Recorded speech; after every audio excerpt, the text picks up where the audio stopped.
V.I. Lenin. The Impending Catastrophe and How to Combat It. The Revolutionary Democrats and the Revolutionary Proletariat.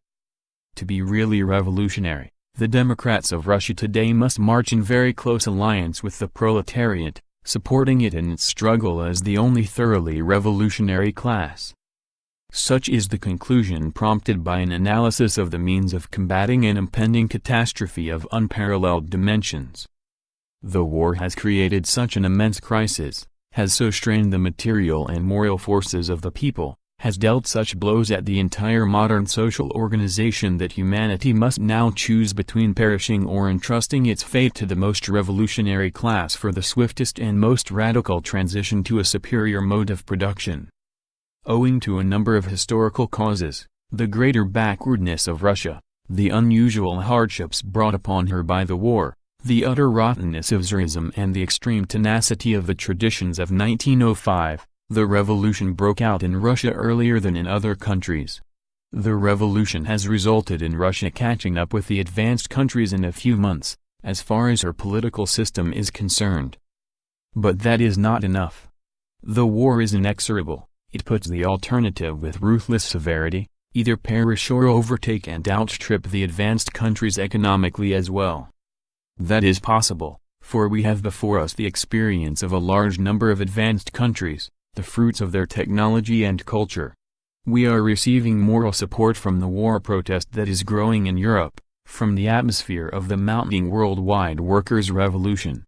We are being inspired and encouraged by a revolutionary democratic freedom which is extremely rare in time of imperialist war.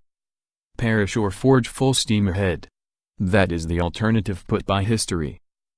And the attitude of the proletariat to the peasants in such a situation confirms the old Bolshevik concept, correspondingly modifying it, that the peasants must be wrested from the influence of the bourgeoisie. That is the sole guarantee of salvation for the revolution. And the peasants are the most numerous section of the entire petty bourgeois mass. Our socialist revolutionaries and Mensheviks have assumed the reactionary function of keeping the peasants under the influence of the bourgeoisie and leading them to a coalition with the bourgeoisie, and not with the proletariat. The masses are learning rapidly from the experience of the revolution. And the reactionary policy of the socialist revolutionaries and Mensheviks is meeting with failure. They have been beaten in the Soviets of both Petrograd and Moscow. See footnote 1. A left opposition is growing in both petty bourgeois democratic parties. On September 10, 1917, a city conference of the Socialist Revolutionaries held in Petrograd gave a two-thirds majority to the left Socialist Revolutionaries, who inclined towards an alliance with the proletariat and reject an alliance, coalition, with the bourgeoisie. The Socialist Revolutionaries and Mensheviks repeat a favorite bourgeois comparison, bourgeoisie and democracy. But, in essence, such a comparison is as meaningless as comparing pounds with yards. There is such a thing as a democratic bourgeoisie, and there is such a thing as bourgeois democracy. One would have to be completely ignorant of both history and political economy to deny this.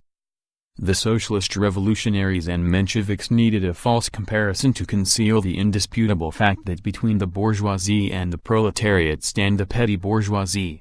By virtue of their economic class status, the latter inevitably vacillate between the bourgeoisie and the proletariat. The Socialist Revolutionaries and Mensheviks are trying to draw the petty bourgeoisie into an alliance with the bourgeoisie. That is the whole meaning of their coalition, of the coalition cabinet, and of the whole policy of Kerensky, a typical semi-cadet. In the 6 months of the revolution this policy has suffered a complete fiasco.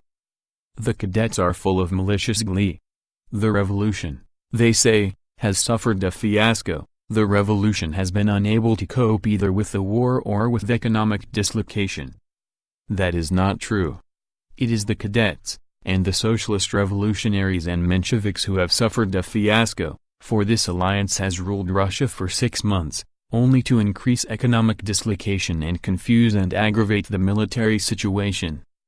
The more complete the fiasco of the alliance of the bourgeoisie and the Socialist Revolutionaries and Mensheviks, the sooner the people will learn their lesson and the more easily they will find the correct way out, namely, the alliance of the peasant poor, that is, the majority of the peasants, and the proletariat.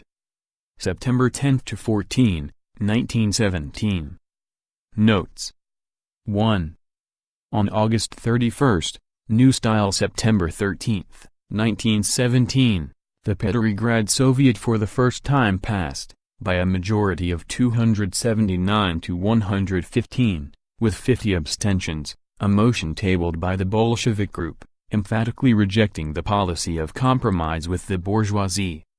The resolution called for the transfer of all power to the Soviets and outlined a program for revolutionary changes in the country. A few days later the Bolshevik Party won yet another major victory. On September 5, New Style 18, the Moscow Soviet of Workers and Soldiers Deputies carried a similar Bolshevik motion by a majority of 355 votes.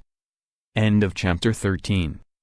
End of The Impending Catastrophe and How to Combat It, by V.I. Lenin.